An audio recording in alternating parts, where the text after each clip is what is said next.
ครับภาษาละนานนะก็ไม่ใช่เฮียนยากกันยังนะครับมาตั้นเฮียนอักขระนะครับมันก็คือตัวอักษรนะครับในภาษาไทยครับเฮียนไม้มันก็คือสระนะครับเห็นไหมเอาสองอย่างนี้มาผสมกั้มกันตามหลักการของภาษาละนานนะครับ7 วัน1 เดือนตั้นก็อ่านออกกินได้นะครับไม่ยากหรอกไม่ยากครับอันเรื่องที่มันยากมันก็คือว่าอย่างนี้นะครับถ้าเราจะเอาไปอวดคือคนอื่นในหูในหันตัวเฮานี่มันยากกว่านี้แหละครับเพราะว่าภาษาละนาวของเรามันเป็นภาษาที่มันตายไปแล้วนะครับผมไม่ได้ใช้ในทางราชการมาเมินนั่นนะครับแม่คนที่เปิ้นอ่านออกเขียนได้มันมีน้อยนะครับเห็นไหมการที่เราจะเอาไปโชว์ให้คนอื่นในหูในหันตัวเฮานี่นะครับเราจะต้องใช้ภาษาอื่นๆมาเทียบเคียงมาเป็นภาษาของเรานะครับอันภาษาที่มันใกล้เคียงภาษาละนาเขาเนี่ยก็คือภาษาไทยนะภาษาไทยนะครับมันเกิดมาจากที่เดียวนะครับนั่นแหละที่พ่อคุณรามคำแหงเนี่ยมันแยกไปทางใต้หน่อยอันเจ้าอันอโยธยาประกอบไปแปลงเป็นอักษรไทยนะครับเนี่ยแยกมาทางเหนือนะอันเจ้าละนาประกอบมาแปลงเป็นอักขระละนาเนี่ยนี่สองภาษานี่นะครับเห็นไหมบางตัวนะบางคำน่ะมันยังออกเสียงเหมือนกันอยู่นะครับเนี่ยมามันมันจะแตกต่างกันเป็นบางคำสำเนียงนะครับเนี่ยบางคำมันก็แตกต่างกันไปเห็นไหมมันแล้วแต่สำเนียงใต้เหนือนะเห็นไหมแม้กระทั่งในละนาวของเขาไม่ใช่ว่าเหมือนกันนะครับเห็นไหมมันยังแม่มี4-5เผ่าพันธุ์นะไต้ยวนไต้ลั่วไต้ลื้อไต้เกินไต้ยองเห็นไหมมันก็อู้กันแป้งๆกันเอาไปนะแต่ฟังกันรู้เรื่องเลยแล้วก็หมู่เขาก็ฟังภาษาไทยรู้เรื่องกันนะเนี่ยมันเป็นยังไงมันภาษาที่มันเงามันมาที่เดียวกันหรอกครับเนี่ยบางคำมันเหมือนกันอยู่นะครับเนี่ยครับก่อนที่เราจะเอาภาษาไทยเนี่ยอ่านมาเขียนเป็นภาษาละนาของเราเลยที่เป็นห้องว่าปริวัติเนี่ยเอาไปก้อยในโลกนี่ก่อนนะเป็นยังไงกันพ้องเลยเอาไปใกล้ๆเนี่ยเวียดนามเนี่ยเวียดนามเนี่ยเวียดนามนี่นะมันสมัยโบราณแล้วเพื่อนอันเปิ้นใจภาษายึกยือเหมือนภาษาจีนนั่นนะก็เห็นมันเนี่ยแต่เนื่องด้วยเพิ่นมีสงครามกันยาวนานลากยาวมานะครับตั้งสมัยสงครามเดียนเบียนปูเพิ่นน่ะมาจนถึงสงครามเวียดนามเหนือเวียดนามใต้เนี่ยแบ่งแยกกันนะเนี่ยๆๆมาแล้วกันเมื่อปี2518เนี่ยเนี่ยเพิ่นบ่สามารถที่จะถ่ายทอดมาอันภาษายึกยือๆน่ะมาสู่รุ่นลูกรุ่นหลานรุ่นเหลนรุ่นโหลนเพิ่นนะครับว่าเนี่ยรุ่นลูกเหลนหลานโหลนเพิ่นบ่อ่านบ่ได้เขียนบ่ได้นั่นน่ะบ่ได้น่ะภาษายึกยือหมู่นั้นพวกก็เลยหันไปเอาอันนั้นอักษรอาหรับิกนะมาเขียนเป็นภาษาของเปิ้นนะเนี่ยแล้วไปใส่จุดใส่หมวกใส่ขีดใส่ม้วนสะพาสะเปดเพื่อให้มันได้ตามเสียงของเปิ้นนะเนี่ยๆๆๆเห็นไหมจุดหมวกขีดอย่างนั้นก็คือวรรณยุกต์นะครับก็เปิ้นก็อันประดับไว้หน่อยมาอันนี้เนี่ยลักษณะของปริวัติภาษาเปิ้นอย่างนี้นะครับก็ยืมภาษาอื่นๆนะครับมาเขียนเป็นภาษาของเก่าตัวเก่านะเนี่ยอ่ามามาแล้วก็เปิดปรับปรุงเปลี่ยนแปลงก็หรือปริวัตินั่นน่ะปริบทของปริวัติใส่จะเอาเครื่องหมายหยังมาใส่กันแล้วแต่นะแล้วแต่สัญลักษณ์นี่แหมอันนี้เนี่ยมันคือลักษณะของปริวัติภาษานะครับไอ้ว่าเนี่ยเอาไปก่อนในยุโรปนะครับอย่างเช่นอันฝรั่งเศสเยอรมันน่ะโปแลนด์ยูเครนรัสเซียอย่างบ่ได้เนี่ยโครเอเชียน่ะหรือยุโรปตะวันออกเนี่ยแม่พวกก็ใจละกันปริวัติภาษากันทั้งนั้นนะครับเพิ่นยืมเอาอักษรอาหรับิกเนี่ยไปเขียนเป็นภาษาของเปิ้นนะเปิ้นจะอันใส่จุดพ่อง2 จุดก็มีนะบางหมวกก็มีนะหมวกโครเอเชียมันง่ายขึ้นมันปิ้นนะแม่นปิ้นกับของหมวกเวียดนามหมวกเวียดนามเนี่ยมันเป็นกรุบหุ้มลง มันแล้วแต่ใครจะประดิษฐ์เครื่องหมายเขามาใส่นะเนี่ยเปิ้นห้องว่าปริวัตินะครับยืมภาษาอื่นๆนะครับมาเขียนนะครับแล้วก็ใส่เครื่องหมายอย่างแล้วแต่นะมันสุดแล้วแต่เปิ้นจะเขียนนะเอาไปก่อนในอังกฤษแล้วอันนี้ไปมันลายแล้วเนี่ยอันนี้เพิ่นจะเอาอ่านภาษาอาหรับิกนะอันอักษรอาหรับิกแล้วไปเขียนเป็นภาษาเปิ้นแบบโล้นๆเนี่ยนะเปิ้นบ่ใส่สักอย่างนะครับนี่แล้วเปิ้นมีกฎเกณฑ์อยู่ว่าเปิ้นสามารถผันเสียงได้ไปตามบริบทได้เลยบ่ต้องไปใส่อันหยังสักอย่างเห็นไหมคำเดียวน่ะเป็นประโยคในคำถามเปิ้นก็เสียงไม่แบบอันถ้าไปอยู่ในประโยคธรรมดาก็เสียงไม่แบบเนี่ยมันเป็นภาษาอังกฤษเห็นไหมมันก็เหมือนอันภาษาล้านนาเฮายุคต้นๆน่ะมันมีไม่เหาะไม่ซัดไม่มาโทษเลยไม่เหาะไม่ขอจ้างอันหรือไม่เอกไม่โทนั่นน่ะเห็นไหมมันก็พันกันได้หลายๆเสียงเหมือนกันนะแม่เนี่ยมันก็เป็นยังไงแม่ลักษณะกันไปว่าการภาษานะก็อันครับ ก่อนที่เราจะเอาภาษาไทยมาเขียนเป็นภาษาละนาของเราเนี่ยหรือที่บรรทองว่าปริวัตินั่นครับเราควรจะมีหลักอันอย่างยึดก่อนนะครับไม่ใช่ว่าต่างคนต่างเอามานะไม่เอาภาษาไทยเอามาเขียนไหนไหม10 คนนั่นมันก็10 ความคิดนะครับเอาเขียนออกมามันก็10 แบบนะครับแม่100 คนมันก็100 ความคิดนะแม่มันก็จะเอาออกมาถึง100 แบบนะมันไปกันใหญ่นะครับมันบ่มีหลักยึดนะครับผมเองเนี่ยผมใจรักอันยึดของอันสภาวัฒนธรรมมหาวิทยาลัยเชียงใหม่นะครับเปิ้นตกลงกันไว้เมื่อปลายปี28นะครับเปิ้นตกลงกันไว้ว่าอย่างนี้นะครับการที่จะเอาภาษาไทยน่ะมาสะกดเขียนเป็นภาษาละนาหรือที่เปิ้นฮ้องว่าปริวัตินั่นนะครับมาเปิ้นบอกว่ากระทำได้อยู่3 แบบหรือ3 รูปแบบนะครับแบบที่1นั้นเปิ้นจะเอาไว้สะกดเขียนนั่นในลักษิลาจารึกเอกสารสำคัญนะครับของโบราณนะเพื่อจะเอาภาษาไทยเนี่ยไปสะกดเขียนอักษรทุกอักขระนะทุกไม้ทุกเครื่องหมายนะเพื่อจะเอามาโม้นะมันพ้นมาเว้นหรือไม่กระไม่กงไม่กังไรไม่อย่างมั่วสปาสเปดนะครับเพื่อจะเอามาโม้นะครับอันนี้เป็นการปริวัติแบบละเอียดนะครับมาครับเฮามันลึกเกินไปนะเฮามันนักลงไปแล้วมาเฮาไม่ได้ใจเฮาบอกถึงแล้วนะครับในรายละเอียดนะเห็นไหมเฮามาแค่แบบที่2นี่ก็พอนะครับแบบที่2เป็นว่าอีนะครับไม่อันเพิ่นบอกว่ายืมมาวักสอนไทยนำปรับเรียบมาเป็นอักขระละนาทั้งบนปูนนั่นนี่แล้วก็ประกอบกรรมขึ้นมากับแบบภาษาไทยผสมผสานกันไปนะครับแหมบางครั้งไม้หรือสระนั่นน่ะของไทยของละนามันบ่เหมือนกันมันบ่ตรงมันตัดกันนะมาก็เพิ่นก็บอกว่าคือบูรณะคำศัพท์ได้ฮือหน้าตามออกแบบไทยนะครับเห็นไหมแต่เวลาอ่านนั้นนะท่านจะนึกถึงว่าโอ้อักขระเหล่านั้นอักษรเหล่านั้นเป็นอักขระละนานะก็เนี่ยมันคนทั่วไปบ่สามารถเข้ามาอ่านได้มันจะผิดเพี้ยนสำเนียงเป็นบางคำนะครับบางคำก็เหมือนอยู่นะเห็นไหมมันนี่อย่างเช่นตัวนี้เนี่ยท่านเห็นว่าเป็นตัวอ้ออ่างด้วยถ้ามันประกอบในภาษาปริวัติแบบที่2แล้วท่านต้องนึกถึงว่าอันนี้มันเป็นตัวนะครับโอ้ตัวใช่ไหมเนี่ยคนทั่วไปมาเข้ามาอ่านมันจะเพลิดเจือจ้านนะครับบางคำมันก็จะเหมือนกันเยอะนะครับบางคำอย่าผิดเพี้ยนไปแม่มันเป็นอย่างนั้นคนทั่วไปพออ่านแบบที่3นะแบบที่3นี่เดี๋ยวเขาก็อุ้มคำนะครับอันเอาแบบที่2นี่ก่อนแล้วก็เห็นไหมอันนี้เนี่ยนั่นเนี่ยตัวนี่เนี่ยตัวยะนะครับตัวยะอันเพื่อนเอาตัวอยเนี่ยอยนะครับอยเนี่ยตัวอยมาเทียบมันตั้งแต่โบราณแล้วนะครับเนี่ย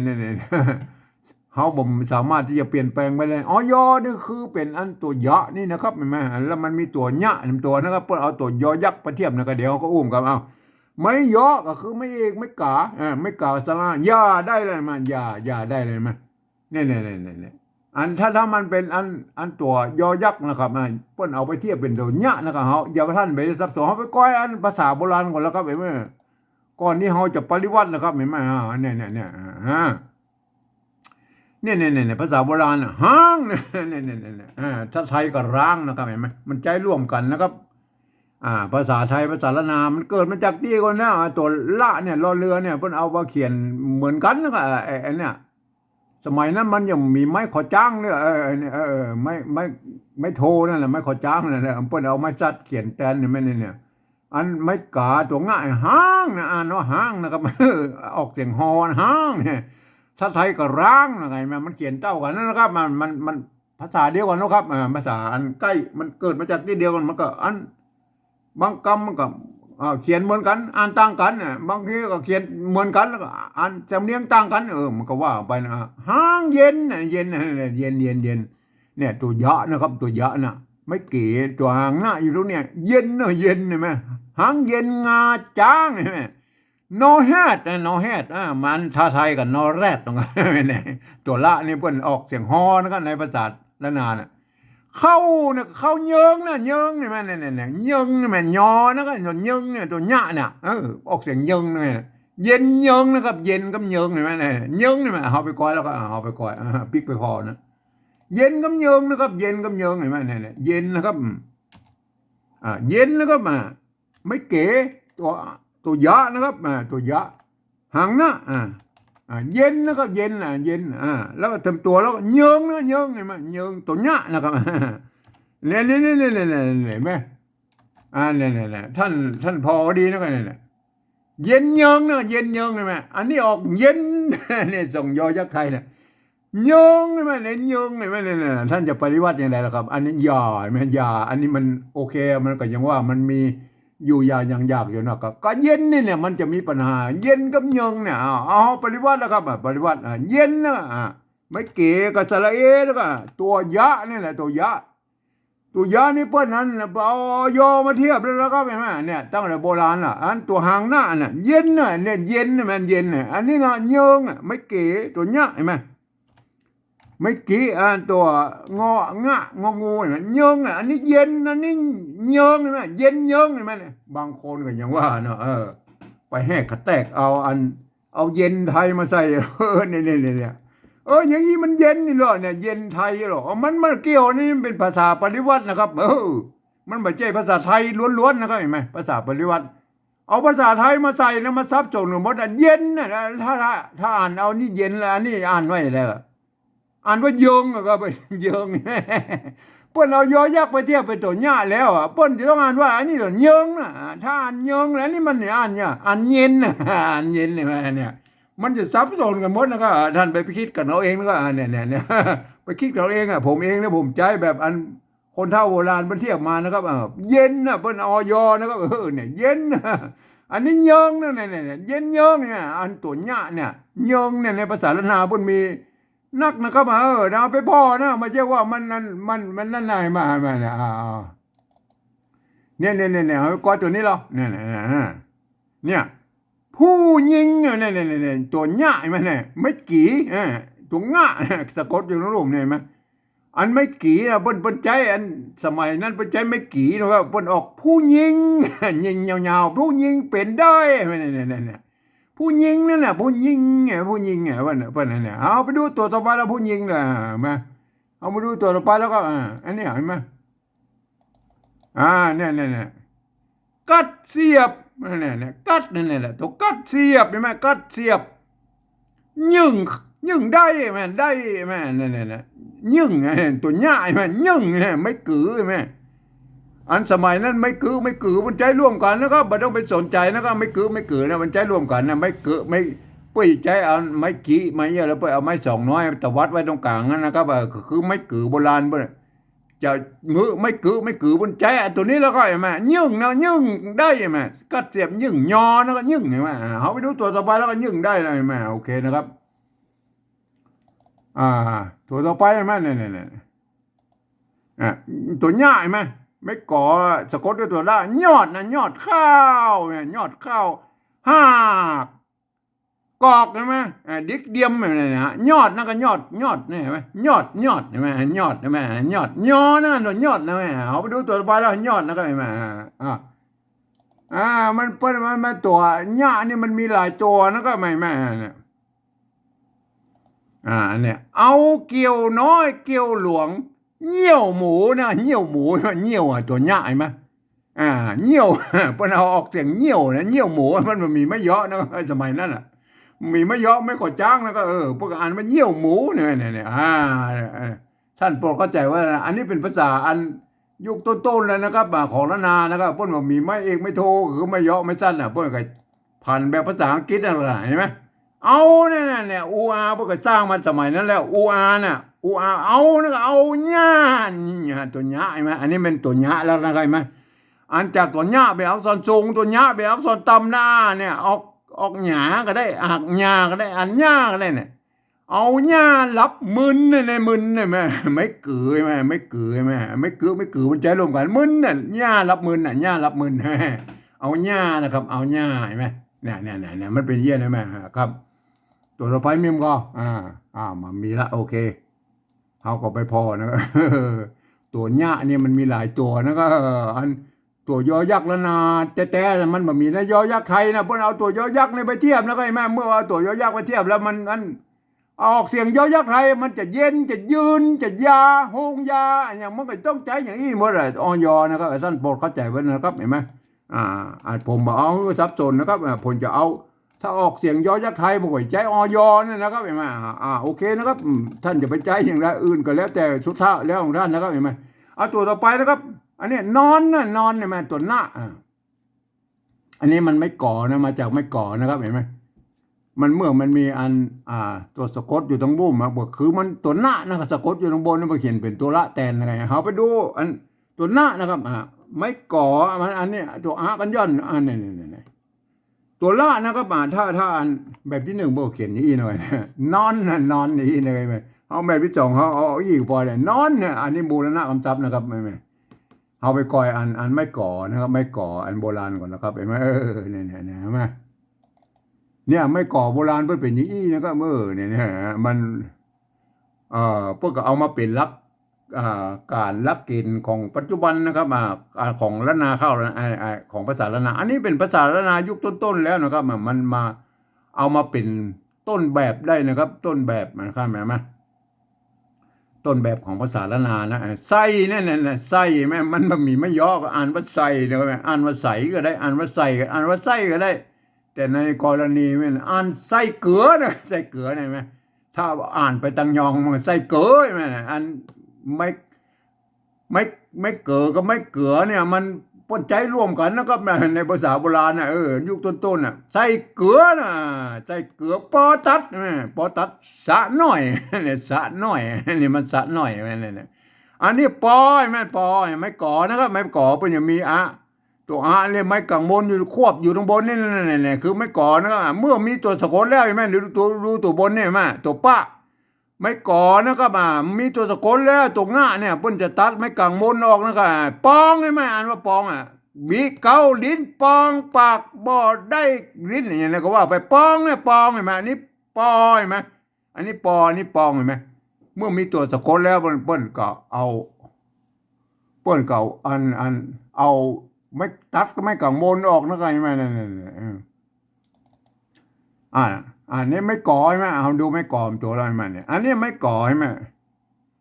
น้ำหม้อนึ่งใช่ไหมหม้อไม่ก่อใช่ไหม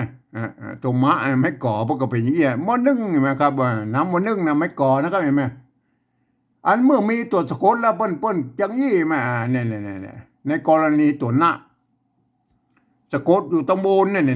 ตัวกะไม่ก่อนะครับเมื่อมีตัวหน้าสะกดอยู่ตรงบนพอเขียนเป็นตัวละแตนนั่นเป็นนั่นเป็นใช่ไหมอันนี้อ่านว่าเป็นนั่นเนี่ยมาไม่เก๋ตัวปะตัวหน้าใช่ไหมเนี่ยหางหน้าอยู่ในรูปเนี่ยเปิ้นบ่ต้องใส่ไม่สั้นแล้วครับจะมาโบราณบ่ต้องใส่ไม่สั้นเป็นลมใช่ไหมเป็นลมอันเนี้ยมันอ่านก่อนก็ได้อ่านก่อนก็ได้อ่านก้อนก็ได้น่ะเป็นลมก้อนนะครับเป็นลมก้อนในต้องเนี่ยเป็นลมก้อนในต้องเนี่ยโอเคนะครับนั่นแหละก้อนนะครับตัวหน้าสะกดอยู่ตรงบนนี่นะครับป้นเขียนเป็นตัวละแต่นะก้อนเนี่ยเป็นลมก้อนนะครับเห็นไหมท่านเข้าใจแล้วนะเฮาก็มาพอของเฮานะครับอันตัวละสะกดตัวหน้าสะกดอยู่บนเขียนตัวหน้าแตนเนี่ยแล้วแบบที่หนึ่งพวกเอาตัวละเขียนเป็นตัวละมาอีนะครับเนี่ยของเฮาแบบที่สองเฮาเอาบูรณะกำจับนะครับเปิ้นเฮาว่าบูรณะกำจับอะไรไหมมันเป็นอันหน้าตาแบบไทยๆก็คือนอนเนี่ยนอนใช่ไหมอันนี้คือบูรณะกำจับนะครับนอนอันนี้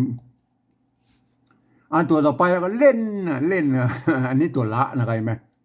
ตัวละก็ใจห่อรอนะครับนี่ไม่ขอจ้างไว้โทนะอันนี้เนี่ยเหมือนกันใช่ไหมตัวละตัวหน้าสะกดอยู่บนพวกเขียนเป็นตัวละแตนใช่ไหมเฮาถ้าแบบที่หนึ่งพวกเขียนเอี้ยนเล่นเฮาแบบที่สองเฮาเอาอี้กับปอเล่นมันเสียงโทพิเศษนะครับเนี่ยเล่นภาษาไทยที่พวกเขียนมันได้เล่นเห็นไหมเฮาไปก้อยอันตัวกั้มนี่ก่อนนะทำไมเพิ่นเอามาไว้ตำบลมันนะใช่ไหมไม้อยู่หน้านะครับไม้อยู่หน้าความจริงมันตัวสะกดมันต้องอยู่ตรงลุ่มเนี่ยห่างหน้านะครับเนี่ยมันป้นใหญ่ๆพอเขียนไว้ตรงบนหมดเลยเขาไปก้อยอันภาษาโบราณก่อนนะไม่ใช่ว่าเฮาว่ามามั่วนะครับแม่เนี่ยแม่เนี่ยภาษาโบราณเป็นไหนแม่เนี่ยป้นเอามาเลยเอาเนี่ยรับมึนเนี่ยรับมึนใช่ไหมเฮาเอาเนี่ยรับมึนเนี่ยมันรับเห็นไหมตัวละใช่ไหมครับไม้อยู่ตรงบนหรือตรงหน้าเนี่ยแม่เนี่ยตัวบะเนี่ยมันควรจะเป็นอันห่างบะอยู่ตรงลุ่มเนี่ยมาเมื่อมันมีเป็นห่างบะแล้วหรือเอาตัวอย่างมาสะกดตรงลุ่มเนี่ยมันจะเติกเห็นไหมอย่างไม่กี่เนี่ยถ้ามันตัดไม่กี่อยู่ตรงบนเนี่ยแม่มันเป็น3 ชั้น 4 ชั้นมาแล้วมันก็จะมันจะไปยุ่งอันบรรทัดอื่นๆด้วยก็ อันบรรทัดอันภาษาละนาเปิ้นมันจำกัดนะมันมีจำกัดนะครับมันจะใส่ทั้งบนทั้งลุ่มนักกันมันเดี๋ยวไม่มันจะไปปนตัวอันบรรทัดอื่นก็พวกก็เอาแค่สองนะใช่ไหมเอาแค่ตัวละนะครับเปิ้นอนุโลมไปเอาเป็นอันเอาไปเขียนอันตัวอื่นๆยุงปุ้นนะครับมาเห็นไหมเนี่ยเอาตัวบะขึ้นไปเขียนไว้ทางบนปุ้นน่ะรับเนี่ยหญ้ารับมึนใช่ไหมเนี่ยมันเป็นใหญ่ไหมเอาไปกอยอันอื่นๆแล้วก็ตัวอื่นให้แม่น่ะเนี่ยอย่างคำว่านี่เล็กนะเล็กเห็นไหมเนี่ยเปลือกนะเปิกถ้าภาษายองก็เปิกนะเปิกขี้นะเปลือกขี้เล็กนะเล็กเห็นไหมเล็กเนี่ยเพิ่นเอาเนี่ยมันตกกะอยู่สะกดเนี่ยตัวละเนี่ยถ้าเอาตกกะมาไว้ทั้งร่มเนี่ยนะก็มันเติกไม่กี่ทั้งร่มได้เลยแม่เนี่ยมันจะหวั่นกันแม้5คนแล้วก็ไปแม่เนี่ยเพิ่นเอามาไว้ทางบนบุญนะอนุโลมนะครับไม้อยู่หน้าไม้อันสระอยู่หน้าอันสระอยู่ตรงบนเนี่ยเพิ่นก็เอาอนุโลมเฉพาะตัวละเนี่ยนะครับตัวละอันตัวงะนะตัววะนะก็เห็นมันเนี่ยมันเต็มตัวนะไงมาถ้าเป็นนั้นตัวอันตัวมะตัวนะมันก็ยังปอก้มแก้มได้นะครับพอจะเอาไปม้วนอยู่ในห่างมันนั้นได้นะครับนะมันเป็นอย่างนั้นนะเห็นไหมอันนี้ถ้าเป็นตัวอันละตัววะตัวงะเนี่ยมันซ้อนนะมันซ้อนนะเมื่อมันซ้อนแล้วปั๊บอนุโลมอันเอาตัวสะกดไปไว้ตั้งหลังพุ่นได้ไหมเพื่อก็อนุโลมมาตั้งแต่โบราณนะมันไม่ใช่มาเปิบเอาสมัยนี้ว่าเป็นอย่างอันแล้วก็เล็กนะเล็กเนี่ยเอาไปดูไอ้เล็กนี่เนี่ยตุกกะอยู่ในคนว่าเอาไปดูตัวต่อไปแล้วก็แม่เล็กเนี่ยแม่อันเนี่ยคำว่าเล็กเนี่ยแม่นะเล็กเนี่ยเห็นไหมขี้เล็กใช่ไหมเนี่ยเล็กเปิ้นต่อไอ้กรณีนี้เปิ้นบ่ใส่ตัวกะใช่ไหมเปิ้นใส่ไม้กะไม้กะแตนนี่แม่เล็กมันเนี่ยตัวไม้กะนี่เปิ้นเอามาประดับเฉยๆนะความจริงบ่ใส่ก็ได้มันก็อ่านว่าเล็กนั่นแล้วก็ใช่ไหมมันตัวไม้ซัดนี่มันคือไม้กะตัวกะนะครับไม้กักถือตัวกะมันก็อ่านว่าเล็กอยู่แล้วนะครับอ่านว่าเล็กอยู่นะครับเห็นไหมมันแทนตัวกะอยู่นี่แล้วไม้ซัดนี่มันเสมือนว่ามันออกไปเป็นเละกับเล็กนะครับเละอันนี้ไม่ตุกกะนี่มันเป้นหมายของว่ามันถ้าเฮามาใส่ไม้ซัดมันอ่านว่าเละนะครับเมื่อใส่ไม้ซัดมันแทนตุกกะก็อ่านว่าเล็กนะครับอ่านว่าเล็กนะมันเป็นเยี่ยอะไรเนี่ยอ่านได้ไหมไม้เกะก็ไม่เก๋นะครับไม้เก๋เป็นอักษรสั้นนะครับเมื่อมันเละแล้วก็ใส่ไม่กักไปมันก็อ่านว่าเล็กนะครับมันเป็นอย่างนั้นมันเป็นอันโบราณเพิ่นมีอยู่แล้วนะครับเมื่อตัวอย่างเละกับเล็กนะครับเห็นไหมเนี่ยเอาไปดูตัวต่อไปแล้วก็อันเนี่ยถ้ามันเป็นอันเนี่ยตัวมะกับตัวนะนะครับเห็นไหมเพิ่นสามารถที่จะเอามาซ้อนกันได้มันเห็นไหมเปิ้นว่าตัวมะกับตัวนะเนี่ยมันมาปนกันอยู่ได้นะพอได้อยู่เห็นไหมเนี่ยหม้อเนี่ยเปิ้นเอาตัวอะกันยอดมาไว้องค์กับลงของไอ้ตัวมะเนี่ยแม่เนี่ยหม้อเนี่ยน้ำหม้อนึ่งมันบ่มีไม้ก็จ้างอ่านว่าหม้ออ่านหมอก็ได้อ่านหม้อก็ได้อ่านหม้อก็ได้มั้ยอันนึ่งแม่นึ่งแม่น้ำมันนึ่งตัวนะเห็นมั้ยเปิ้นยาวตัวงะมาสะกดไว้ทั้งรูปนี้ได้มันพออยู่กันได้พวกก็เอามาใส่นะครับเห็นมั้ยแต่แล้วมันอย่างว่ามันนั้นตัวละตัววะตัวงะเนี่ยมันบ่ได้นะเพราะว่ามันเอามาไว้ทั้งลุ่มแล้วมัน3ชั้นนั่นน่ะลุ่มมันมี3ชั้นแล้วมันจะเลยไปอันบรรทัดอื่นๆว่าเปิ้นจะอนุโลมเอาแบบนั้นเอาสะกดไว้ตั้งหลังนะท่านเข้าใจไว้แล้วใช่มั้ยเมื่อท่านเข้าใจแล้วก็เฮาก็ไอ้เล่นนี่นะก็โอเคนะเนี่ยเฮาบ่ได้เอาตัวนะมาสะกดไว้ทั้งลุ่มนี่แหละแม่เปิ้นเล่นเอาตัวหน้ามาตัวหน้าไปใส่สะกดตำบลเพิ่นพวกก็เขียนเป็นตัวละแตนมันเป็นอย่างนี้ไหมได้แล้วนะครับแม่ดาบนะครับมาตัวต่อไปดาบนะอันดาบนี่มันมีปัญหาแล้วเล่นนี่เฮาบูรณะคำศัพท์นะครับเนี่ยอันเนี่ยบูรณะคำศัพท์มันเพราะว่าตำบลเนี่ยเพิ่นเขียนเป็นตัวละเห็นไหม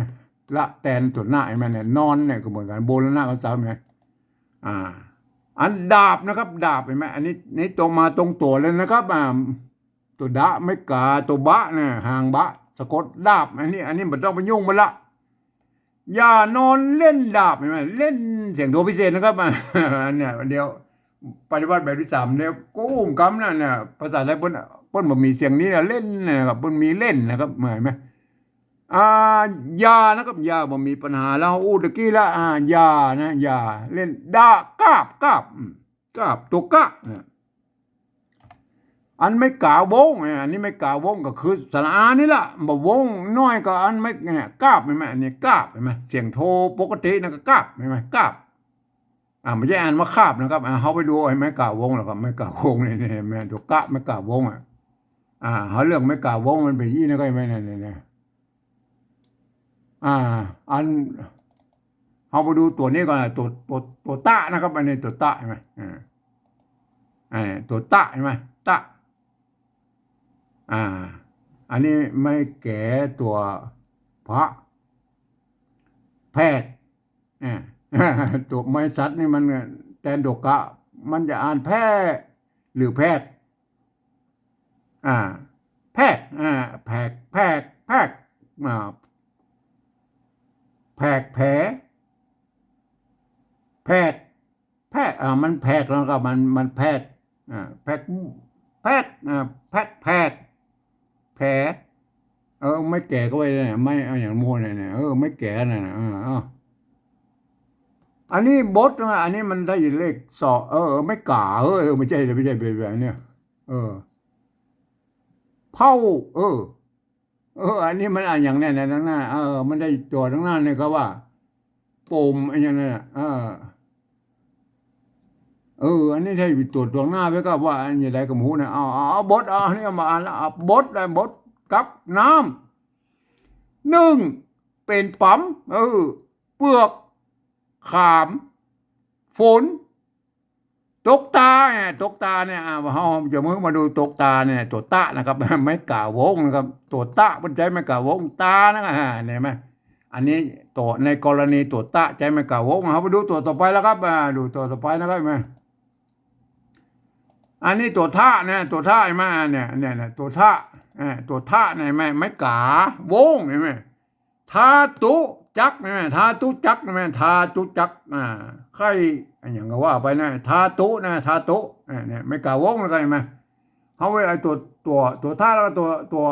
วตะแล้วตัวท่าแล้วนะครับใจไม่กล่าววงเอาดูตัวต่อไปแล้วก็ไปไหมดูตัวต่อไปไหมทาตุนะครับไหมทาตุดูตัวต่อไปอันนี้อันนี้เครือเนี่ยถ้ามันเครือมันใจกะละหงก็ได้นะครับหรือว่าใจคะหางยาวมันออกเสียงคอเหมือนกันนะครับเครือมากใช่ไหมเนี่ยตัวมะใช่ไหมไม้กาไม้สัตว์ตำบลนี่มันเป็นไม้กักนะครับแจนตัวกะอยู่ทุกลุ่มนี่ก็เครือมากบ้าเครือจุ่งจะลิงนี่ไงเนี่ยเครือบ้าเนี่ยมันมีไม้ขอจ้างกับอ่านบ้าเนี่ยเป็นใส่ไม้กงเข้ามากับแตนนะครับเห็นไหมคือหมักบ้าคือจุ้งจะลิงเนี่ยบ้าไหมดูบ้านะจะไม่กล่าววงเลยนะครับเห็นไหมเขาไปดูตัวต่อไปแล้วก็อันนี้เนี่ยตัวกะเห็นไหมอันตัวกะเห็นไหมเนี่ยกะละหงกะละหงเนี่ยอันนี้อย่างอันนี้ยาอันนี้อันตัวหนังสืออ่านยากนั่นนะมันตัวยาใช่ไหมบนเขียนนี้ยาเสียงอย่าเสียงกานะกาคาไม่ใช่กานะตัวมันเป็นกะละหงเสียงคอนะครับโทษทีนะเสียงคอคานะคาแดงคาอย่างมัวแดงคาคาอ่านคานะอ่านว่าคานะเนี่ยตัวกะนะใส่อันละหงด้วยนะครับโอเคนะครับมาเอาดูตัวต่อไปแล้วกันเนี่ยอันตัวว่านะครับตัวว่าใช่ไหมได้แล้วนะครับได้แล้วไหมสวดคาถาอันนี้อย่างอันนี้อย่างกระมวลสวดคาถาอันนี้มันส่วนหน้าก็นั้นอย่างกระมวลเต้านะว่านะเต้าว่านะครับอันนี้เนี่ยเต้ามันตัววากับมันวากันได้ว่ากันได้ว่ากันได้มันตอนนี้มันอ่านว่าเต้าว่านะครับเต้าว่านะอ่านว่าเต้าว่านะมันเป็นอย่างนี้ภาษาละนามันมีไม่เอกไม่โทไม่เยาะไม่ขอจังมันก็อ่านยากนะก็ท่านก็ไปสะกดกันเอาเองเต้าว่านะเต้าว่าใช่ไหมเนี่ยไม่กล่าววงนะตัวว่านะ เฮาหันแล้วนะก็ไอ้มันตัวบะตัวกะตัวบะตัวกะตัวตะตัวทะตัววะนะมันมี5 ตัวแล้วนะเฮาไปดูตัวต่อไปแล้วก็เนี่ยนี่มันโผล่มาเนี่ยตัวข้าหางยาวเนี่ยข้าหางยาวบนใจไม่กะวงเนี่ยคำไม่มาคำแสนเนี่ยคำแสนไม่กะวงมันมีลำตัวนั่นไม่กะวงมันเป็นเขาไม่รู้ตัวต่อไปแล้วเนี่ยบางทีพวกกับใจไม่กะน้อยก็มีด้วยมันเห็นไหมนั่นแหละสะนิบาตเนี่ยสะนิบาตบางทีพวกก็อ่านเป็นสันนิบาตนะเห็นไหมพวกก็เขียนเป็นสันนิบาตก็มีนะก็สันนิบาตบาตเนี่ยคำป้นใจไม่กะน้อยไม่บาต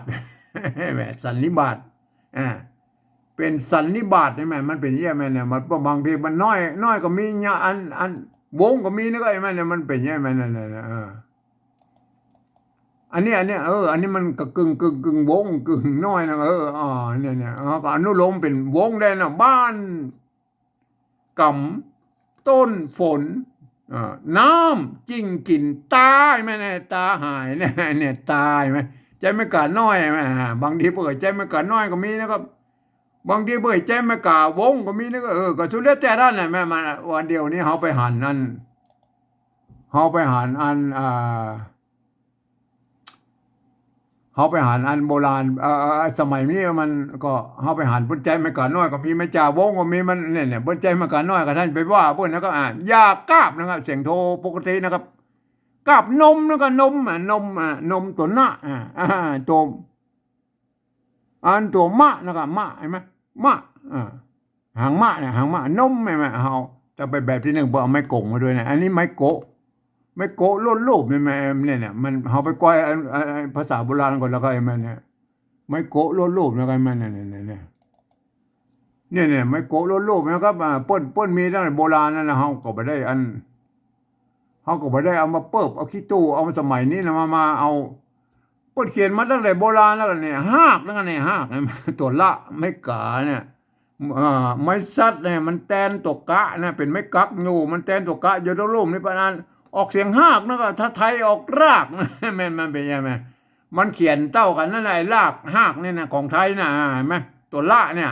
ถ้าไทยออกเสียงรอนะถ้าเมืองออกเสียงฮอนะหากอันนี้อ่านสมก็ได้นะอ่านส้มก็ได้อ่านส้มเนี่ยเป็นหากส้มหากส้มเห็นไหมเนี่ยไม่กงไม่เนี่ยไม่กงเนี่ยมันคือไม่โกะโลดรูปนะครับพ้นความจริงมันโกะกับโกนะครับไม่โกะสะกดด้วยตัวมามันสมนะสมมันโกสมใช่ไหมโกมันเสียงยาวนะสมมันสมใช่ไหมอันนี้มันสมนะสมกับส้มใช่ไหมเนี่ยมันเสียงสั้นหน่อยนะครับส้มหากส้มหมากนาวใช่ไหมเนี่ยหมากตัวมะใช่ไหมไม่กายไหมไม่สั้นนี่มันแทนตกกะอยู่ตรงนี้ว่าหมากนาวฝนเจ้าเป็นปั๊มกินตาหายนะก็ว่าไปเนี่ยนาวฝนเนี่ยเราดูแก่นี่ไอ้ส้มนะครับกับฝนเนี่ยแม่ฝนเนี่ยแม่หมากนาวฝนเนี่ยแม่ฝนน่ะตัวฟ้านะเพิ่นสร้างแล้วนะสมัยนั้นน่ะแม่ตัวฟ้าตัวข้าหางยาวตัวอันยังสะบะเบ็ดนะตัวปะนี่เนี่ยเพิ่นก็สร้างมาแล้วนะสมัยนั้นน่ะแม่สมัยยุคภาษาละนายุคต้นๆฝนน่ะส้มก็ฝนใช่ไหมเพิ่นใจไม่กงแล้วก็เห็นไหมเอามาดูตัวต่อไปแล้วกันไหมเนี่ยพริกขิงกับพริกขิงอันนี้ฝอยใช่ไหมตัวฟ้าใช่ไหมตัวฟ้ามันก็สร้างมาแล้วนะครับเห็นไหมสมัยนั้นน่ะพริกขิงฝอยลมเต้ากันใช่ไหมเต้ากันเนี่ยฝอยลมลมลมฝอยลมกันแล้วกันนะฝอยลมเต้ากันเนี่ยฝอยลมกันย่อยๆนะฝอยลมมันเป็นซอยย่อยๆนะครับฝอยลมเต้ากันเนี่ยลมเห็นไหมลมไม่กงนะครับเห็นไหมสะกดด้วยตัวมาเฮาไปเทียบอันตัวที่ของเฮาแล้วกันไหมเนี่ยนมเห็นไหมลมก็นมเปลี่ยนอันนี้มันเป็นตัวละกับลมเลยนะก็เห็นไหมอันเอามาเปลี่ยนเป็นตัวหน้ากับนมเห็นไหมนมเห็นไหมเฮาบอกต้องไม่กงมาด้วยนะแม่เนี่ยอันนี้คือบูรณะคำศัพท์นะครับเมียนะกับเมียอันนี้เมียเขียนแบบภาษาเขียนแบบแบบเจ้าตะยวนเชียงใหม่นะครับแม่ป้นมาใส่ไม่ซัดนะไงแม่ทั้ง ลำปางแป้น่านพะเยาไตลือปุ่นใส่ไม่ซัดแล้วครับนี่เฮาจะไปว่าเพิ่นนะครับเฮาหันไปว่าเพิ่นนะอันทำอีสานเมื่อไใจไม่ซัดตัวนะครับไม่เกี่ยเนี่ยสระเอียเนี่ยไปใส่ไม่ซัดเฮาไปก้อยหลักฐานโบราณก่อนนะครับอันก่อนเฮาจะเอาเฮาจะมาเฮาก่อนเฮาจะมาเถียงกันนะไอ้เนี่ยไม่เก๋ตัวปะนะครับตัวเนี้ยคือไม่เกี่ยแล้วนะครับเพิ่นมีไม่ซัดตัวนะครับเห็นไหมอ่าอันนี้ก็มันจะอ่านว่าเปียก็ได้นะครับอ่านว่าเปียอ่านว่าเปียก็ได้อ่านว่าเปียนะกรณีมันเป็นเปียแลผมนะครับเปียแลผมต้องอย่างก็ว่าไปนะครับเห็นไหมอันนี้เปียเห็นไหมเปียนะเปียเห็นไหมไม่เกี่ยนะมันเกี่ยมันเป็นอย่างนี้นะครับไม่เกี่ยละนานะเห็นไหมอ่านทำอีสานเพื่อก็ไม่อันนี้อ่านเปียก็ได้อันเปียปนใส่ไม่ซัดตัวนะครับอย่างกับเมียอย่างตัวอื่นนะพ่อใจไม่ซัดกับไว้นะครับเห็นไหมก็มีเจ้าไตลือตั้งลำปางแป้น่านพะเยาปกติใจไม่ซัดกับไว้ตัวนะก็เห็นไหมอันเจ้าจังใหม่เปิ้นถือว่าอย่างอี้มันถ้าเป็นไม่ขอจ้างก็อย่าแทนไม่ขอจ้างอ่านมาเปี้ยอย่าหรอกอ่านมาเปี้ยนะก็เปิ้นก็เลยบอกเอามาใส่มากันท่านก็จะไปท่านก็จะไปว่าเปิ้นนะครับใส่ก็มีบ่ใส่ก็มีนะก็แม่เปิ้นมันมีสองแนวความคิดนะครับเอาไปดูอันตัวอื่นแล้วครับเห็นไหมเมื่อมีตัวสะกดอะไรแม่เนี่ยเมื่อมีตัวสะกดแล้วเนี่ยตัวคะเนี่ยเห็นไหมไม่เกี่ยมันอ่านว่าเขียนะมันอันมีตัวว่าสะกดแล้วบนตันไม่เก๋ออกกันแม่เนี่ยพวกก็เหลือเต้าอี้แม่เนี่ยเขี้ยวแม่อ่านเขียวก็ได้อ่านเขียวกรณีอ่านเขี้ยวใส่พริกขิงเนี่ยไหมอันเขี้ยวนี่ก็คือเอามาตั้งไฟแล้วก็ก้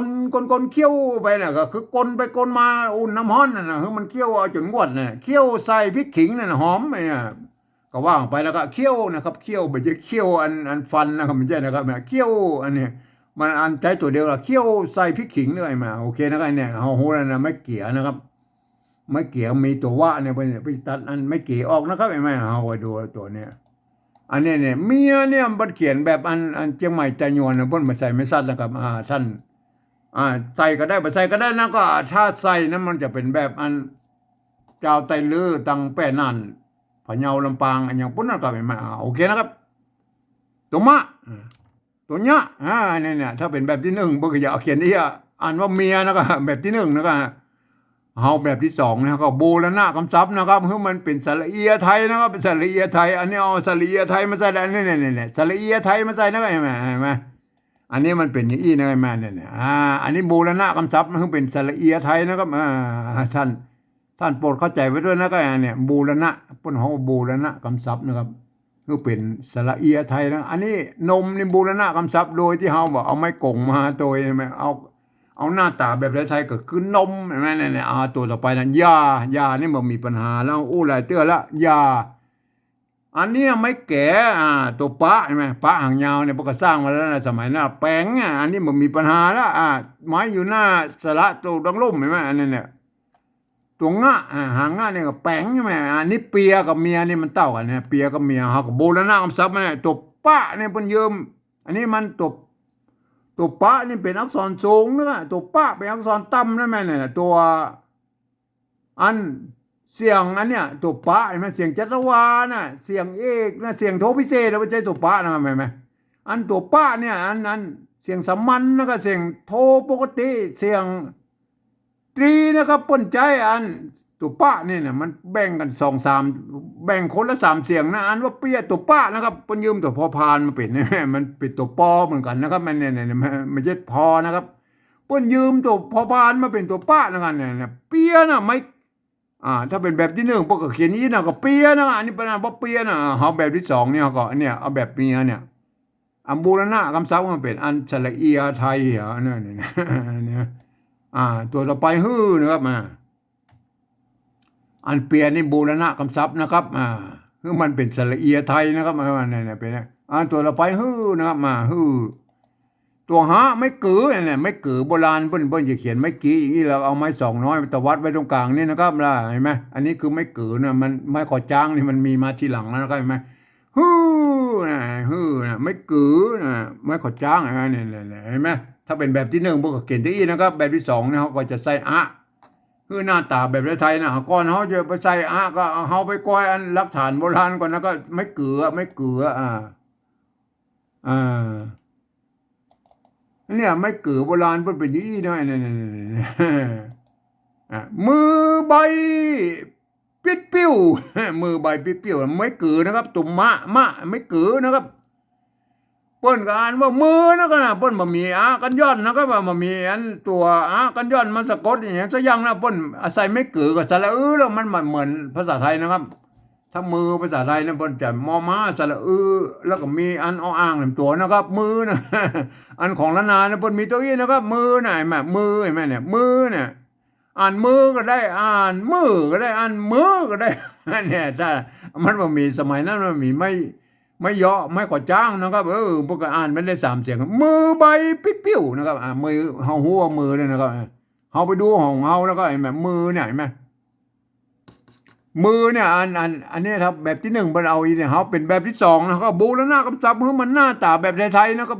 เอาสระไทยนะมาใส่ไหนไหมอันเนี่ยเนี่ยตัวอันนี่บูรณะกำจับนะครับเนี่ยนี่บูรณะกำจับ คือหน้าตาแบบไทยๆก็เหมือนกับเปียเนี่ยบูรณะคำศัพท์นะครับแม่โอเคนะครับ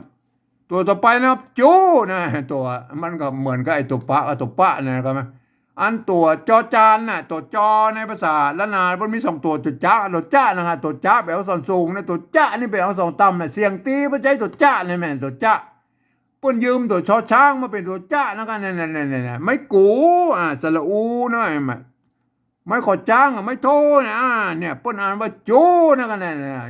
ย่าแปลงเปียงฮื้อจูนะเสียงตีนะจูอันนี้เปิ้นไม่อ่านว่าชูนะอ่านว่าจูนะเห็นไหมอันนี้เอามาตรงตัวเหมือนกันนะแต่เวลาอ่านมันออกเสียงก็จูไม่ใช่ชูนะเนี่ยอันนี้ได้แล้วนะครับแบบที่สองนะครับเห็นไหม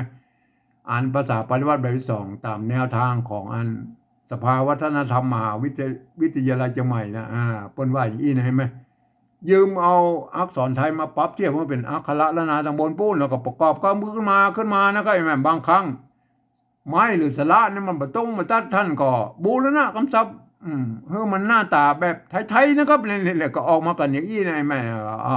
แต่เวลาอ่านนะท่านต้องอ่านเป็นอันภาษาละนานะครับถึงว่านึกถึงว่าอันนี้เป็นตัวยะนะครับตัวนะตัวละนะตัวดะตัวกะต้องเห็นเป็นภาษาละนานะก็อ่านว่าอย่างนี้นะครับไหมอย่านอนเล่นดาบอย่ากาบนมเมียอย่าแป่งเปียงฮือจูเสียงโดพิเศษเล่นเสียงโดพิเศษเนี่ยอันที่อันภาษาไทยเพิ่นเขียนได้เนี่ยคนทั่วไปต้องไม่อ่านมาแบบที่สามปุ๊บเนี่ยแบบที่สามเนี่ยเปิ้นหลักการไม่ไหวอีนะครับ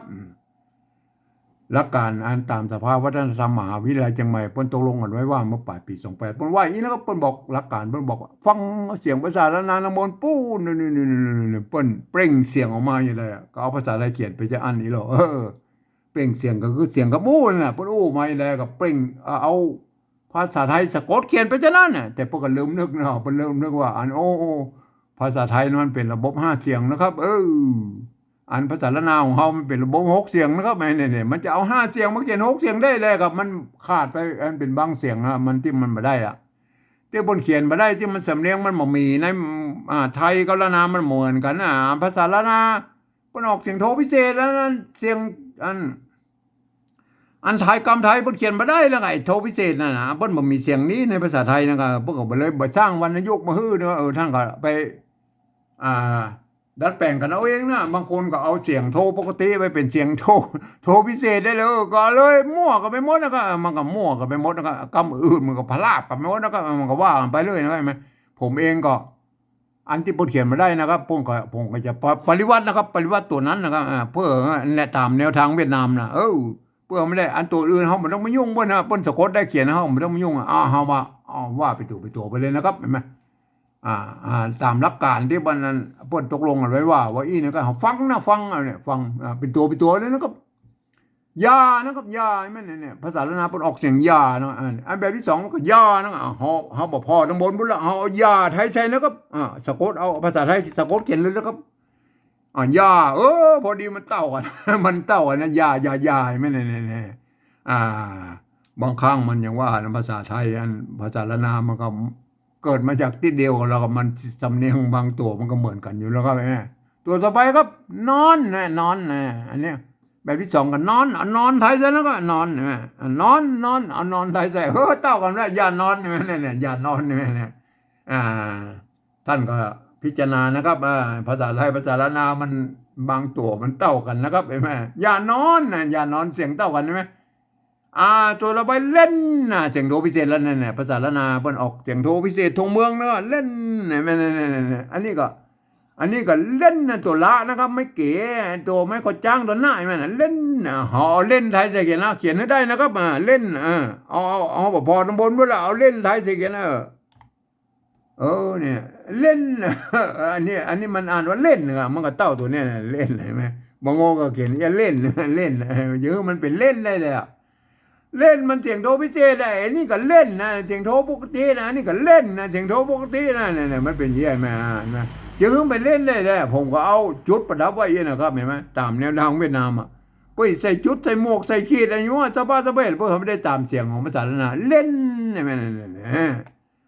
ห็นไหมถ้ามันบอกมีไม้มันเหลนมันเสียงจัตวาเนี่ยใส่ไม่เอกเล่นเห็นไหมใส่ไม่โทเล่นเห็นไหมเล่นนะมันนี่มันเล่นใช่ไหมอันนี้มันอ่านว่าเล่นได้แล้วครับอันนี้ไม่เก๋ตัวละไม่ขอจ้างตัวหน้าใช่ไหมอันเล่นอันนี้สระเอตัวหอรอนะก็ไม่โทตัวหน้าใช่ไหมตัวนอนหนูอ่านเล่นนะเล่นใช่ไหมมันเหมือนเล่นนะครับมันอ่านตามภาษาไทยแล้วก็อันนี้อ่านเอาหลักการภาษาละนาอ่านนะกันเนี่ยเล่นอันนี้เล่นใช่ไหมมันเป็นเล่นเลยแล้วก็เอาภาษาไทยก็เอาจุดประดับไว้นะครับเห็นไหมผมเอาจุดประดับไว้มันเล่นนะอันนี้เล่นนะอันนี้เล่นอันนี้เล่นแม่เล่นแม่เนี่ยจุดประดับไว้วัดพระสิงห์บรรจัยตัวเอียงนะครับเนี่ยตัวเนี้ยเปิ้นห้องว่าเป็นเสียงตีเพี้ยนนะครับเปิ้นห้องว่าเสียงตีเพี้ยนหรือโทพิเศษโทเมืองอันอย่างกระจังแล้วมันก็อยู่อันเสียงระหว่างเสียงโทปกติไปถึงเสียงตีนั่นแล้วก็ว่าเล่นเสียงโทพิเศษแล้วก็ไม่ไหนเล่นนะครับอันนั้นเนี่ยดาบนะครับดาบอันเล่นนี่มัน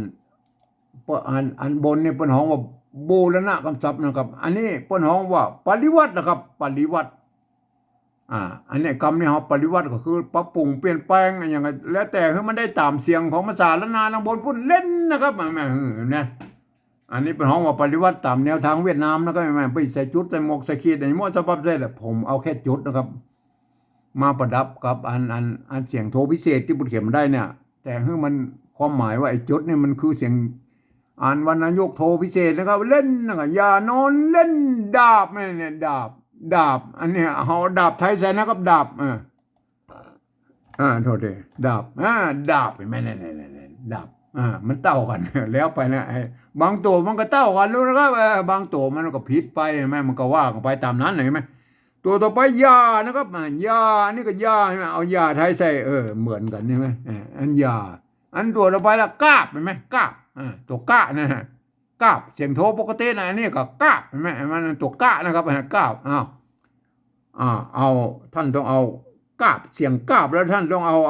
อาภาษาไทยเขียนนั่นอันนี้มันกาบเสียงเอกเห็นไหม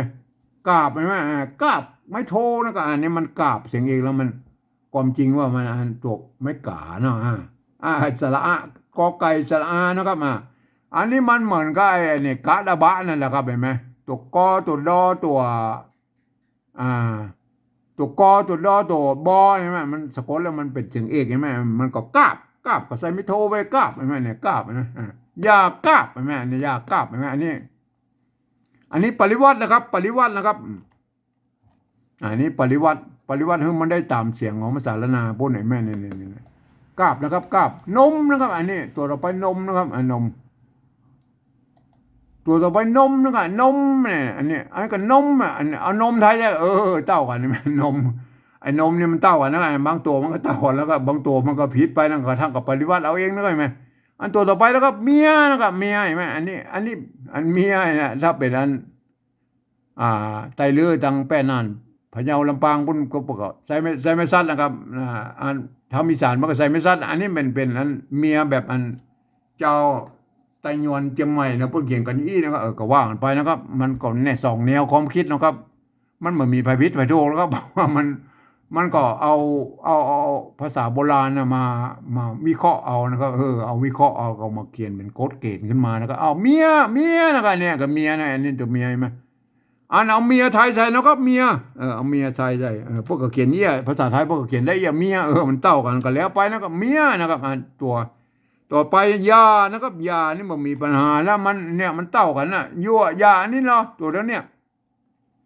อันนี้ประนานว่าแปลงนะเสียงจัตวานะแปลงอย่างนี้เนาะอันนี้ก็แปลงนี่ไหมนี่ก็แปลงนี่ไหมเนี่ยแปลงนี่ไหมเนี่ยแปลงเสียงจัตวาเนี่ยไหม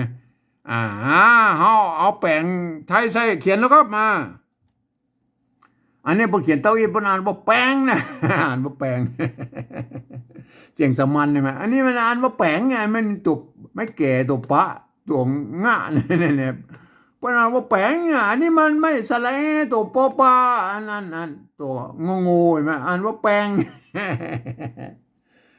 ท่านจะต้องปริวัติแล้วนะครับปริวัติให้มันเสียงให้มันได้ตามเสียงตำบลมันเอาแป้งใส่ไม่เอกหรอกใส่ไม่เอกแป้งแป้งเสียงเอกใช่ไหมใส่ไม่โทแป้งแป้งแป้งเสียงโทปกติใช่ไหมแล้วก็แป้งแล้วก็แป้งมันเสียงโทพิเศษโทเมืองเราก็ใส่จุดไปอย่าแป้งใช่ไหมแป้งใช่ไหมแป้งนะครับอันใส่ไม่ตีแล้วครับใส่ไม่ตีมันแป้งใช่ไหมแป้งแป้งเสียงตีไหมอันใส่ไม่จะว่าแป้งได้เลยมาแป้งเนี่ยแป้งใช่ไหมแป้งเนี่ยแม่ได้นะแป้งนะครับมาอันเนี้ยแป้งนี้ได้อันนี้แป้งนี้ปริวัตินะครับปริวัตินะครับมาเฮือนไปตามเสียงตะบนปุ้นเนี่ยแป้งใช่ไหมได้เลยใช่ไหมอันตัวต่อไปแล้วก็เปียนั่นแหละเพื่อนอันภาษาละนาเป็นอันว่าเปียอันนี้เหรออันนี้ก็อันว่าเปียนะไม่ใช่เพียนะครับอันต้องเห็นไว้เป็นตัวป้านะครับตัวป้าไม่เกี่ยนะครับเปียนะครับเปียเอาเปียไทยใส่แล้วก็เปียเห็นไหมเอาเปียเขาบอกต้องไปพอน้ำบนเอาเปียไทยใส่นะครับเปีย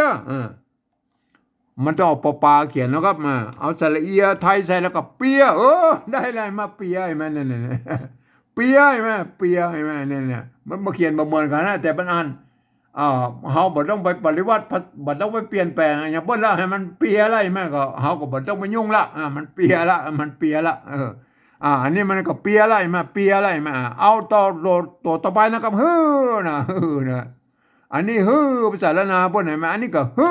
เนี่ยแบบที่สองเนี่ยเนี่ยมันเสียงโทพิเศษนะครับเอาภาษาละเขียนแล้วครับอันนี้มันนะครับเนี่ยมันนะมันแล้วก็เนี่ยแล้วก็เอาจุดประดับไว้ก็นั่นเสียงโทพิเศษได้มาอันนี้มันนะครับอันนี้เนี่ยมันมีจุดนี่มันนะเสียงโทปกตินะถ้าใส่จุดก็ไปเสียงโทพิเศษโทเมือง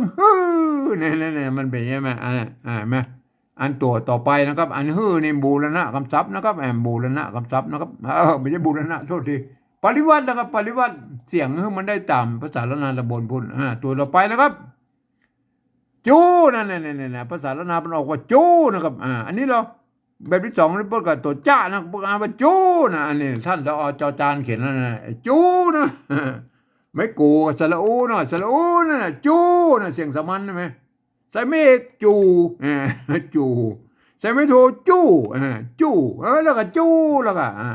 ไอ้จูนั่นมันเสียงอันโทปกติแล้วก็จูมันเสียงโทพิเศษแล้วก็ใส่จุดไปเดี๋ยวจูเอาเบิ้งมันนับจู้หน้าไก่น่ะจู้ก็เอาฮ้อนมาจู้นะบนหอจู้อันนี้มันกู้อีจู้นะกู้อีจู้ไหมอันนี้มันจู้เห็นไหมจู้ก็เอามันนับนั่นแหละจู้อันจู้แล้วก็จู้นี่เสียงตีนะครับใส่ไม่ตีเนี่ยจู้ได้เลยไหมจู้เสียงตีไหมจู้จู้เสียงจัตวาจู้ไหมเนี่ยเห็นไหมอันนี้เสียงจัตวาจู้เห็นไหมอันใส่ไม่ตีมันจู้มันได้เลยไหมอันนี้จู้เห็นไหมนะจู้เห็นไหมนะครับเห็นไหมอันนี้ก็ปริวัติเสียงนะครับเพื่อมันได้ตามเสียงภาษาละนาบนพุ่นจู้นะครับเห็นไหมเนี่ยได้แล้วอันนี้คือการปริวัติอันภาษาละนาแบบ3นะครับตามข้อตกลงของสภาวัฒนธรรมมหาวิทยาลัยเชียงใหม่นะครับมาเปิ้นตกลงเอาไว้ว่าฟังเอาเสียงภาษาละนาตะบนปูนเปิ้นเปล่งเสียงออกมาแล้วก็เอาภาษาไทยเขียนเยอะนะครับแต่เรื่องด้วยที่ว่ามันภาษาไทยมันเป็นระบบ5เสียงนะครับภาษาละนามันเป็นระบบ6เสียงเพื่อจะเขียนมาได้ตรงอันนี้นี่แหละเสียงโทพิเศษนะครับ พอเขียนมาได้เฮาก็ปฏิวัติอะครับปฏิวัติเอาตามแนวทางของเวียดนามมันอะไปใส่จุดใส่หมวกใส่จีใส่หมวกสะบาสะเบ็ดผมเองเอาจุดประดับไว้นะครับมาเนี่ยประได้เสียงโทพิเศษนะครับหูยว่าอ๋ออันนี้เป็นเสียงโทพิเศษนะครับใช่ไหมอันตัวอื่นเฮาบ่ต้องไปยุ่งเพิ่นน่ะที่เพิ่นสะกดได้ก็เอาไปตามนั้นนะครับแม่อ่าตามนั้นอ่ะอันเขาเขียนได้อย่างนี้นะถึงแม้ว่าท่านจะเป็นอันฝรั่งมังค่าลูกที่ไหนมานะครับมาเรียนภาษาไทยมาเรียบร้อยแล้วก็มาสะกดอ่านไปตามนั้นนะครับตามหลักการภาษาไทยเกือบทุกประการนะยกเว้นนะครับยกเว้นมันมีข้อยกเว้นอยู่ว่าอันคำที่มีจุดนี่ต้องอ่านออกเสียงโทพิเศษนะเนี่ยโทพิเศษนะก็ไม่เป็นอย่างอันคำพี่แม่อันนี้ไม่จัตวาอีกออกเสียงจัตวาแล้วกันเนี่ยแม่คำที่เป็นอยอย่างนี้เนี่ยอยเนี่ยตัวอยนี่อ่านออกเสียงยอยักษ์ไทยนะครับถ้ามันมียอตัวเดียวเนี่ยเป็นพยัญชนะต้นน่ะอ่านเป็นตัวยอนะเนี่ยเป็นออกเสียงยอยักษ์แบบล้านนานะท่านถ้าหูรักการอ่านอย่างนี้แล้วท่านอ่านแล้วมันจะได้สำเนียงเจียงใหม่แต่โยนไปเลยนะก็อ่านว่าอย่างนี้นะครับเห็นไหมอย่านอนเล่นดาบอย่ากราบนมเมียอย่าแป่งเปียฮื้อจูดนี่คือสำเนียงเชียงใหม่ตะยวนนะครับเห็นไหมอันแบบที่สองนั่นเพิ่นเอาไว้เขียนอันกำกับไว้อันภาษาละนาทางบนปุ้นบ่ได้นะก็เนี่ยเพิ่นบ่อันถ้าสมมุติว่าภาษาละนาทางบนปุ้นเพิ่นหายไปเนี่ยเพิ่นก็เอาภาษาอันแบบที่สองเนี่ยปริวัติแบบที่สองปริวัติแบกกลับไปเป็นภาษาละนาทางบนปุ้นได้ไหมเนี่ยนี่คือจุดประสงค์เพิ่นแค่นี้เปิ้นบ่ฮื้อเอาอันเปิ้นบ่ได้เอาไปคนอื่นทั่วไปมาอ่านแล้วก็คนที่จะมาอ่านได้นะต้องเป็นคนที่ไปเรียนรู้ภาษาละนามาแล้วนะก็ท่านจะต้องเห็นว่าเป็นภาษาละนานะก็เนี่ยอันหันว่าเป็นตัวยะนะตัวหน้าตัวละนะตัวดะนะตัวกะนะตัวหน้ามันต้องเห็นเป็นภาษาละนาอย่างนี้นะครับแล้วท่านก็อ่านไปได้แล้วมันก็อ่านไปตามนั้นแล้วมันก็จะได้สำเนียงเชียงใหม่ตะยวนไปเลยนะไงว่าเป็นอย่างนี้นะครับอย่านอนเล่นดาบอย่ากราบนมเมียอย่าแป่งเปียฮื้อจู้นะครับอันนี้ก็จะได้สำเนียงเชียงใหม่แต่โยนไปเลยนะแม่มันเป็นยี่นะครับแม่อันสำเนียงอื่นมันก็ภาษาปฏิวัติแบบที่สองนี่มันควรจะได้เต้ากันนะครับแม่เนี่ยถ้าจะเป็นไต้ลื้อไต้ลั่วไต้ลื้อไต้เขินไต้ย่องอย่างแล้วแต่มันปฏิวัติแบบที่สองนี่มันควรจะเหมือนกันนะครับแม่มันควรจะได้เหมือนกันนะครับแต่แบบที่สามเนี่ยควรจะมันจะแตกต่างกันไปมันเพราะว่ามันเสียงมันเหมือนกันนะครับแม่อันแบบที่สองนี่มันคือเทียบประมาณนี่มันจะต้องได้เต้ากันใช่ไหมมันจะต้องได้เต้ากันใช่ไหมอันนี้คือสำเนียงเชียงใหม่อันภาษาละนาตำบลพูดเนาะโอ้อันนี้เพิ่นก็จะว่าส่วนใหญ่แล้วเพิ่นก็เขียนก็ได้ยี่นะครับมันไม่มีข้อยกเว้นอยู่บางอย่างนะครับบางอย่างมันอาจจะผิดแผกกันไปนะเพราะว่าภาษาละนาของเรามันเกิดมันจากอันเผ่าพันธุ์อยู่4-5เผ่าพันธุ์หลักๆนะครับในภาษาละนาแต่ยวนแต่ลวแต่ลือแต่เขินแต่ย่องเห็นไหมฮะเพิ่นก็ถ่ายทอดภาษาละนาของเพิ่นมาตามทรายของเพิ่นแล้วก็มันก็อย่างว่ามาหันมาเดียวนี่เพิ่นบางทีเพิ่นใจอันเนี้ยตัวกะเพิ่นใจก็ไปการน้อยก็มีกับท่านอย่าไปว่านะครับบางทีเมียเนี่ยไปใส่ไม่ซัดก็มีก็ก็ท่านจะไปว่ากันบ่ใส่ก็บ่ต้องไปว่ากันนะก็มันจะใจก็ได้บ่ใจก็ได้นะกันเนี่ยเมียถ้ามันใส่ไม่ซัดมันก็ไปทางปุ้นนะครับแป้นนั่นพะเยาลำปางพุ่นก็มาทำอีสานว่าถ้ามันเขียนแบบนี้มันเป็นแบบเจ้าละนาเชียงใหม่ตะยวนเนาะเพิ่นเขียนนี้เนาะเอาก็ว่าไปนะครับเห็นไหมอันฮื้อเนี่ยไม่กือเนี่ยบางทีไปใจไม่กี้ไม่เนี่ยบทตะวัดห่างเลยเป็นไม่กือสมัยรุ่นหลังๆมากก็สุดแล้วแต่นะท่านจะเขียนอย่างไรมันก็ฮื้อใส่แล้วฮื้อนะโอเคนะครับแต่เพิ่นก็อ่านกันได้นะครับไว้อีนะครับแม่อันเนี่ยอ่านไว้อีนะครับอย่านอนเล่นดาบอย่ากราบนมเมียอย่าแป่งเปียฮื้อโจ้นี่พวกก็เก่งกันได้อีนะครับแม่อันนี้คืออ่านตามสำเนียงเชียงใหม่ตะยวนนะครับเนี่ยพวกก็อ่านกันได้อีนะครับถ้าเป็นอันสำเนียงตะยองนะครับมันก็เขียนกันแบบเดียวกันนี่แหละไต้ลื้อนะครับมันก็เขียนกันแบบเดียวกันนี่แต่ว่าเพิ่นออกเสียงมัน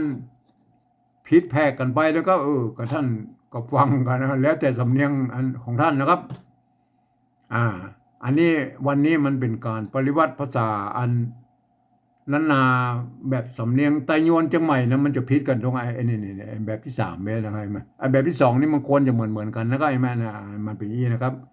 ขอท่านไปพิจารณากันนะครับท่านเป็นอันเผ่าพันธุ์อื่นๆนะไต้ยัวไต้ยวนไต้ยวนยัวไต้ยอง ไต้ลื้อไต้เขินไต้ลั่วอย่างก็แล้วแต่นะท่านก็ไปพิจารณาสำเนียงของท่านเองให้ดีนะไอ้แบบที่3เนี่ยท่านจะเขียนแล้วแบบที่2นี่มันคนจะเหมือนกันนะครับเห็นไหมครับวันนี้ผมก็ขอบรรยายเพียงแค่นี้นะครับ